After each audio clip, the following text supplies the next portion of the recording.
Imposter syndrome has been defined by the Harvard Business Review as a collection of feelings of inadequacy that persist despite evident success.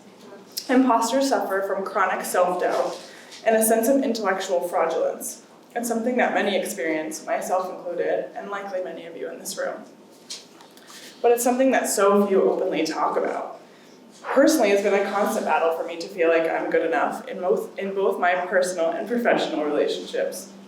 The voice in the back of my head continuously tells me that I'm incompetent, that I don't belong in the spaces that I'm in, and that the people around me think poorly of me. I go to nursing school at UNH in an environment that very much quantifies competency and puts everyone in competition with each other. It was an environment that I really struggled in, developing anxiety and feeling myself crack under the pressure. When the opportunity for semester in the city presented itself, I was eager to leave that toxic environment and come to experience a different semester. But coming in, I still had so much self-doubt. I was signing up for something I'd never done, and I was like, why am I here? I didn't understand what value I brought to the Cambridge Women's Center or to this role as a CA, and I was really scared. My internship and the CA experience challenged me in ways that I didn't know I needed. One of my biggest strengths and values has always been being vulnerable, being honest and raw and genuine, and I always have felt like that's sometimes a weakness, being too sensitive and too emotional. But I also feel like it makes me a good leader, and it makes me somebody that other people can connect to, and who other people feel understands them. So even though I doubt myself, I share those feelings, and I express that in our dialogue.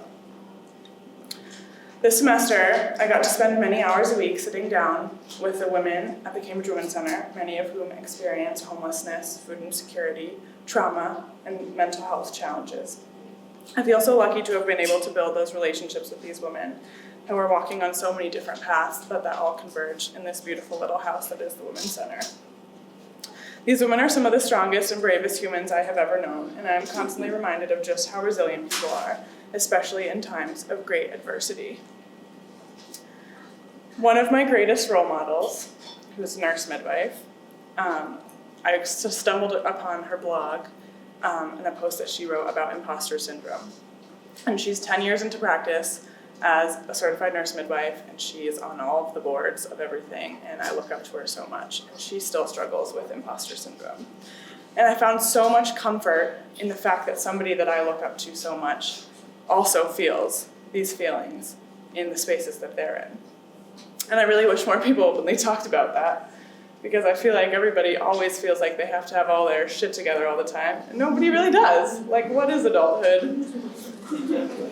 We're all just doing the best we can. I've always been open with my thoughts and emotions, and for a long time, I thought that was a weakness.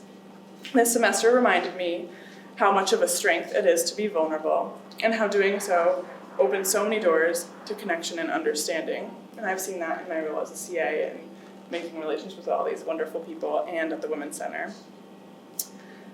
I've gotten the opportunity to connect deeply with many people because I was vulnerable, because I spoke my truth, and people felt something in that. What I thought was something so burdensome has proven to be one of the most rewarding things about being me.